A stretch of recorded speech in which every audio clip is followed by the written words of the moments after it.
जुर्म की दुनिया के ये दो ऐसे चेहरे हैं जिन्होंने जमीन के लिए जुर्म किया था। मामला प्रयागराज के फाफामऊ का है, जहां जैद नाम के इस शख्स ने मुबस्सिर नाम के युवक की ताबड़तोड़ फायरिंग करके हत्या कर दी थी। इस वारदात को बीती 28 मई को अंजाम दिया गया था।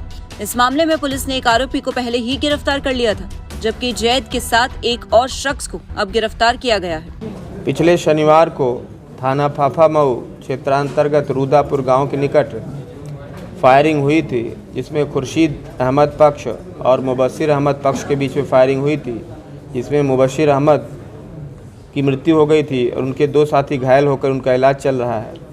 इस घटनाक्रम में सबसे पहले खुर्शीद अहमद की गिरफ्तारी हुई थी, जिनके कब्जे से अवैध तमंचा बरामद किया गया था। खुर्शीद अहमद से हुई पूछताछ में जो क्लू मिले थे, उस पर फॉलोअप एक्शन में काम करते हुए हमारे एसपी गंगापार और एसओजी गंगापार की टीमों ने मेहनत किया, उनको सफलता मिली है।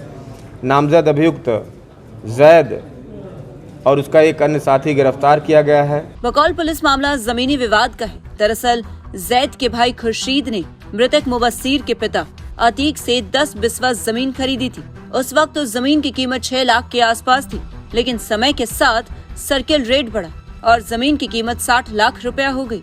उसके बाद से दोनों परिवारों में झगड़े होने लगे और 28 मई को जैद ने अपने 1 दर्जन साथियों के साथ मुबस्सिर की गाड़ी पर हमला कर दिया। पूछताछ में ये बात सामने आई है कि मामला ज़मीनी विवाद का था। 2007 में खुर्शीद अहमद ने अतीक अहमद से एक ज़मीन ली थी, जिसकी कीमत 6 लाख थी उस समय। आज उसकी कीमत 60 लाख के आसपास पहुँच गई है। बढ़ती कीमत में लालच में पड़ करके विक्रेता पक्ष यानी अतीक अहमद पक्ष को इस ज़मीन को हड़पने की नीयत सवार हो गई और उसमें इनमें रंजिश पैदा हो गई। ये जो फायरिंग हुई है इसी का परिणाम है। दोनों ही पक्ष एक दूसरे को की जान के प्यासे बने हुए थे। जैद और उसके शूटरों ने चारों तरफ से करीब 20 राउंड फायरिंग की थी, जिससे मुबस्सिर के मौके पर ही मौत हो गई, जबकि 2 लोग घायल हो गए। खास बात है कि जैद ने इस हत्याकांड को अंजाम देने के लिए पूर्वांचल के शूटरों को भी हायर किया था। घटना जिस तरह से अंजाम दी गई, उससे साफ है कि ये वारदात को प्रोफेशनल शूटर्स ने अंजाम दिया था। साथ ही साथ घटना में प्रयुक्त टाटा सफारी गाड़ी को भी पुलिस ने बरामद किया है। इन दोनों बदमाशों को सबूतों के साथ न्यायालय भेजा जा रहा है। इनसे हुई पूछताछ में कई अन्य बदमाशों के नाम सामने आए हैं। इस प्रकार कुल बदमाशों की संख्या करीब 12 से भी ज़्यादा पहुंच गई है, जिसमें बनारस के भी एक बदमाश का नाम सामने आया है। साथ ही साथ प्रतापगढ़ से, जहां पे इन बदमाशों ने शरण ली थी, वहां पे भी बदमाशों का नाम प्रकाश में आया है। इन सभी प्रकाश में आए बदमाशों के पीछे टीमें लगा दी गई हैं। जल्दी इनकी भी गिरफ्तारी कर ली जाएगी।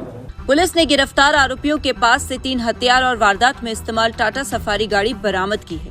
पुलिस की माने तो इस केस में कम से कम 1 दर्जन बदमाशों की इन्वॉल्वमेंट रही है, जिन्हें जल्द गिरफ्तार कर लिया जाएगा।